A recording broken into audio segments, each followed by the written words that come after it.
Thank you for joining me as we talk about how you can successfully hike Maine's 100-mile wilderness. I'm going to reveal my biggest surprise that I had while hiking the wilderness, and also 3 mistakes that I made as I was hiking. Hit that subscribe button so you don't miss a thing.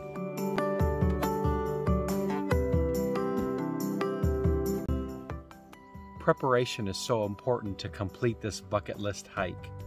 I think it's important if you will watch videos of other people who have hiked the 100-mile wilderness successfully. Also read. Gather as much information as you can about the different obstacles that you're going to face, and you'll be better prepared for what you will have to go through when you go through the wilderness.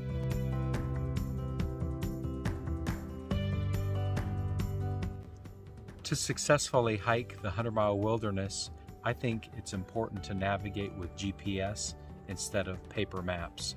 There's several individuals along the way that I saw sitting on a rock. They had paper maps spread out. They're trying to figure out whether or not they were on trail.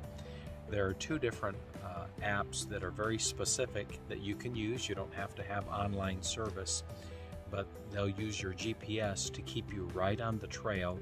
And that's important because sometimes the different tracks or paths of the trail are going to change, and these apps will update to keep you where you need to be on the trail to get you from point A to point B.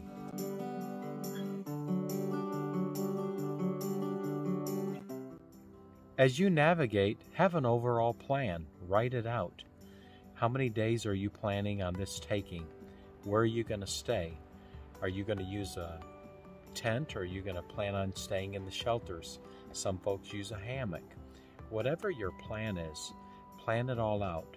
I met a lady on Tuesday who was getting a resupply of food on Thursday, and on Tuesday mid-morning she was out of food.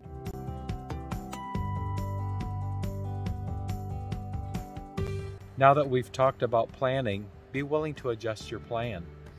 If you're a little more tired, if the weather is uncooperative, if you need to take a rain day, if you continue to push through, maybe if you have a bad foot or your knees bothering you or you need a little rest, be willing to be flexible.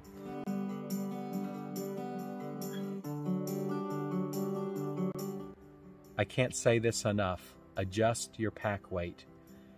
As you hike through the wilderness, it's going to be a lot of obstacles. There's going to be a lot of climbing. There's going to be a lot of walking. If your pack weight is 50 or 60 pounds, and I met a number of folks whose were, this is too much weight to carry the whole length unless you're a superhero. Be willing to adjust your pack weight. Get that pack weight down.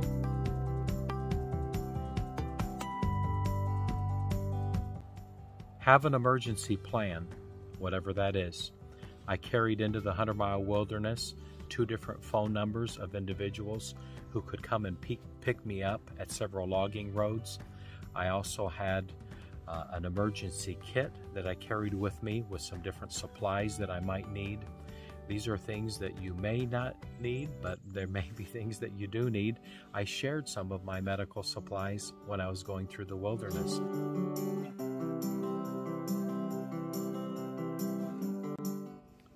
Try all your gear out ahead of time. It doesn't matter what it is. Try your shoes out, try your rain gear out, try your pack. If you don't try your gear out, you're going to get a day or 2 into the wilderness and realize I made a mistake when it came to my gear. Try your water filtration, try your stove. If you're counting on your stove igniter working and your igniter quits, then what is your plan? On my stove, my igniter quit working, no problem. I had a lighter with me. So try your gear out. By the time I hit the trail, my shoes already had 100 miles on them. So there was no break-in required. I had tried my toe socks out. I had tried my other socks out. I had tried my hiking pants out. Try everything to make sure that you're taking the right gear into the trail. I watched a young lady come down a rock slide, and her feet were smashed up because she insisted on hiking the 100-mile wilderness in sandals. One of the mistakes that I made when I was on trail is giving away food. I needed that food on the last day, and it was because of the graciousness, I didn't ask, but because of the graciousness of several other hikers that I was able to get a Snicker bar and several cereal bars or breakfast bars that really gave me the energy boost that I needed for the last day. One of the mistakes I made, giving away food. Another mistake that I made was packing the wrong gear. I had too much cold weather gear, and I carried about maybe 1.5 pounds or 2 pounds of gear that I could have left at home because the weather was just not as cold as what I had planned for. The third big mistake that I made was not drying my stuff out when I had an opportunity. I got so busy hiking during the day that I should have taken a little time on 2 separate days to take my sleeping bag, my pack, and some of my clothing, my puffy jacket, and dried it out on the rocks in the middle of the day when it was dry and warm.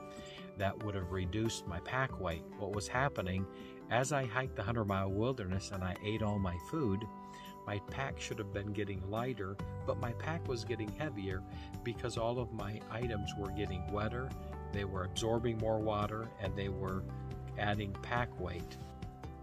My biggest surprise in the 100-mile wilderness was that I experienced trail magic 5 different times. Now, that may not be your experience. What happened is I hiked through the 100-mile wilderness over Labor Day, and I was able to get trail magic at Abol Bridge before I went in. I got trail magic at Joe Mary Road. I got trail magic at Johnson Road. I got trail magic at Gulf Hagas Stream, and I also got trail magic on Highway 15 as I walked out of the 100-mile wilderness. You can pop any question into my comments if you have a question. Thank you so much for joining me. I hope these items are helpful.